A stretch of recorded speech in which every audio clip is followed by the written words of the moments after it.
শীতের রোদ মাখানো এক দুপুর গ্রামের কাঁচা রাস্তার ধারে পুরনো বটগাছের নিচে বসে আছে চারজন, দুই ছেলে ও দুই মেয়ে, অর্থাৎ রবি, সুমন ও পূজা, পিউ।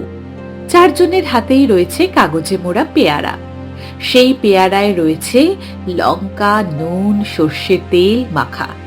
রবি মুখে পেয়ারা ঢুকিয়ে চিবোতে চিবোতে বলল, আরে আরে বাস, কি দারুণ খেতেই পেয়ারাগুলো। না খেয়ে থাকা যায় নাকি? কিন্তু পিউ, তুই কি নুনটা একটু কম দিয়েছিস রে? পিউ হেসে চোখ পাকিয়ে অর্থাৎ ঠাট্টা করে সামান্য খোঁচা দিয়েই বলল, হ্যাঁ রে, কমই দিয়েছি। বেশি দিলে তুই আবার আহা আমার জিভ জ্বলছে বলে লাফালাফি করতিস কিনা। আর তুই তো এমনিতেই সবার আগে সব খাবার শেষ করিস। রবি মুখ চেপে হাসতে হাসতে বলল, আরে একটু বেশি খেলেই বা ক্ষতি কি?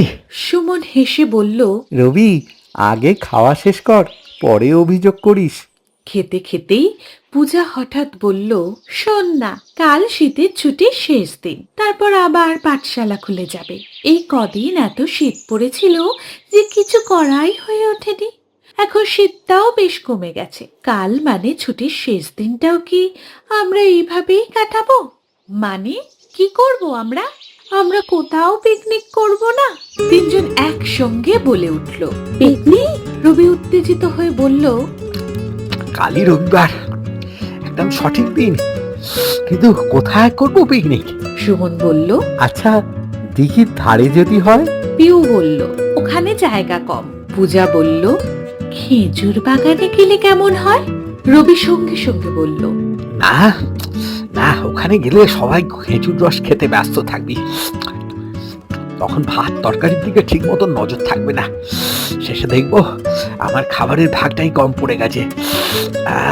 পিউ হেসে বলল, তুই তো দেখছি জায়গা বদলালেও খাবারের চিন্তা ছাড়িস না।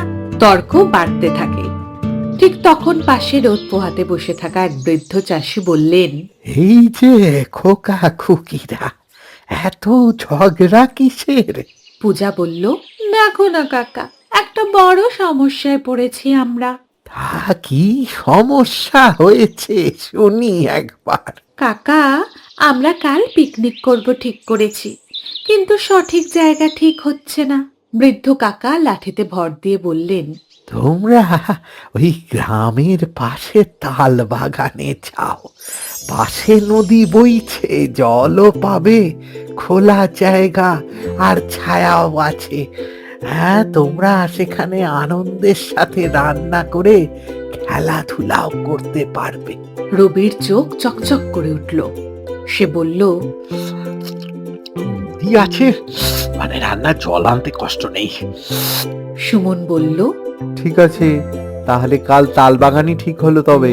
বৃদ্ধ কাকা মৃদু হেসে বললেন, মজা করো, কিন্তু সাবধানে, সামনেই নদী। সবাই একসাথে মাথা নেড়ে সম্মতি জানালো। তারপর রবি বলল, জায়গা তো ঠিক হলো, কিন্তু রান্না হবে কি? একে একে সবাই সবার প্রিয় খাবারের নামগুলো বলতে শুরু করলো। তারপর অবশেষে পিউ বলল, দেখ, আমাদের কাছে কিন্তু কোনো টাকা নেই, তাই বাড়ি থেকে সবকিছু জোগাড় করে আনতে হবে। সেই ভেবে পথ ঠিক কর। তাহলে সব থেকে সহজ আর কম উপকরণের মধ্যে একটাই রান্না আছে। বাকি তিনজন একসাথে বলে ওঠে, কি রান্না? ভাত আর ডিমের তরকারি। সবাই রাজি হয়ে যায়। পূজা বলে, তবে আমি ডিম আনবো, আর আমি আলু। ঠিক আছে, আমি মশলার দায়িত্ব নিলাম। তবে আমি চাল। পরের দিন সকালে তালবাগানের উদ্দেশ্যে চারজন কাঁধে ঝোলা, হাতে হাঁড়ি, গামলা নিয়ে তালবাগানে পৌঁছালো। নদীর জল তখন রোদে ঝিলমিল করছে, শীতের হালকা বাতাস বইছে। তালগাছের ছায়ায় তারা বসলো। কি সুন্দর জায়গা! রবি বলল, আগে ঠিক করি ডিমের তরকারিতে আমার ভাগ কতটা থাকবে। পূজা হাসতে হাসতে বলল, তুই না বদলাবি না। রান্নার প্রস্তুতি শুরু হলো। হঠাৎ সুমন বলল, আরে, চালের পরিমাণটা কম মনে হচ্ছে তো। সবাই থমকে যায়। পূজা হাঁড়িতে তাকিয়ে বলল, হ্যাঁ তাই তো, চাল কম আছে। পিউ বলল, এই রবি, তোর উপর তো চালের দায়িত্ব ছিল, তুই এত কম চাল এনেছিস কেন? আরে মা, কম চাল দিলে আমি কি করব? সুমন বলল। এই, তুই চাল কম এনে সবার আগে ভাগের চিন্তা করছিলি, তাই না? রবি আর কিছু বলল না। এক মুহূর্ত নীরবতা। তারপর পিউ বলল, তাহলে এখন কি হবে? কি আবার হবে? ও যখন চাল কম এনেছে তখন ওই সব থেকে কম ভাগ পাবে। রবি এবার রেগে বলল, না না, আমার ভাগ যেন কম না হয়, এই আমি বলে দিলাম তোদেরকে। সুমন শান্তভাবে বলল, সবাই অল্প অল্প করে ভাগ করে নেব, খাওয়ার চেয়ে একসাথে থাকাটাই বড় কথা। পূজা মাথা নাড়ল। ঠিক, আনন্দটাই আসল। সবাই রাজি হয়। রান্নার জন্য জল দরকার হলো। পূজা বলল, এই রবি, তুই জল নিয়ে আয়। রবি মুখ বাঁকিয়ে বলল। সব কাজই আমাকে করতে হবে। পিউ ইচ্ছা করেই হাসতে হাসতে বলল, হ্যাঁ তা নয় তো কি, তুই চাল কম এনেছিস, তাই তোকেই সব কাজ করতে হবে। রবি মুখ ভেঙচে হাঁড়ি নিয়ে নদীর দিকে যায় আর নিজের মনে বলে, আমাকে দিয়ে কাজ করাচ্ছিস তো, ঠিক আছে করা, তাতে অসুবিধা নেই। আমিও ঠিক কায়দা করে সবার থেকে বেশি ভাগটাই নিয়ে নেব। এই বলে রবি নদীর ধারে জল নিতে গিয়ে হঠাৎ পা পিছলে পড়ে যায়। সে চিৎকার করে ওঠে, বাঁচাও! সেই সময় নদীতে জোয়ার থাকায় প্রবল স্রোত তাকে টেনে নিয়ে যায় নদীতে, গভীরের দিকে। কি হলো কি? রবি চিৎকার করে উঠলো কেন? কোনো বিপদ হয়নি তো? চ চ, একবার গিয়ে দেখি কি হয়েছে। তারা নদীর ঘাটে গিয়ে দেখে রবি জলে ডুবে যাচ্ছে। সাঁতরানোর চেষ্টা করলেও সে এবারে আসতে পারছে না। ও মা গো, ও তো পড়ে গেছে। সুমন দিশাহারা হয়ে বলল, এই রে, কি করবো এখন আমরা? পূজা চোখের দৃঢ়তা এনে বলে, এই দেখ, এখানে তাল গাছের অনেক শুকনো ডাল আর দড়ি পড়ে রয়েছে, এইগুলোই আন। এগুলো দিয়েই রবিকে পাড়ে তোলা যাবে। সবাই দ্রুত কাজ শুরু করে। তাল গাছের ডাল আর দড়ি এনে তারা দুজন মিলে ডালে দড়ি বাঁধে আর একজন রবির দিকে নজর রাখে। তারপর ডাল নদীতে ছোঁড়া হয়।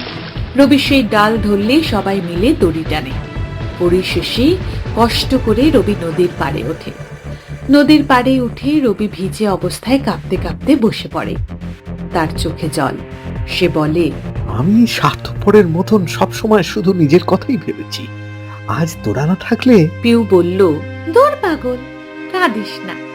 বন্ধুত্ব মানে একে অপরের জন্য বাঁচা, বিপদের সামনে ঢাল হয়ে দাঁড়ানো। পূজা বলল, হ্যাঁ একদম ঠিক। বন্ধুত্ব মানে হলো সুখ দুঃখ সমান ভাগে ভাগ করে একে অপরের পাশে থাকা। রবি বলল, আমি বুঝেছি রে, আমি আর কখনো নিজে একার কথা ভাববো না, সব সময় সবাই এর সাথে সবকিছু ভাগ করে নেব। সুমন বলল, তুই যে তোর নিজের ভুলটা বুঝেছিস, এটাই অনেক। পূজা হেসে বলল, চল এবার, তরকারিটা তো হয়েই গেছে, এখন শুধু ভাতটুকু চাপানো বাকি। তবে জানিস তো, আজকের এই পিকনিকের ভাতটা জীবনের মতোই দামি হয়ে থাকবে সারা জীবন। তালবাগানে ওই বৃদ্ধ কাকা কাঠ কুড়াতে এসে দাঁড়িয়ে সব দেখছিলেন। তিনি ধীরে নিজের মনে বললেন, মানুষ তখনই বড় হয় যখন সে অন্যের মূল্য বোঝে। ভাত রান্না হয়ে যাওয়ার পর চারজন একসাথে কলাপাতায় সমান পরিমাণে খাবার বেড়ে খেতে বসে। হতে পারে সবার পাতে কম খাবার, কিন্তু ভরপুর আনন্দ রয়েছে। তাদের একে অপরের খুনসুটিতে সবাই হেসে ওঠে।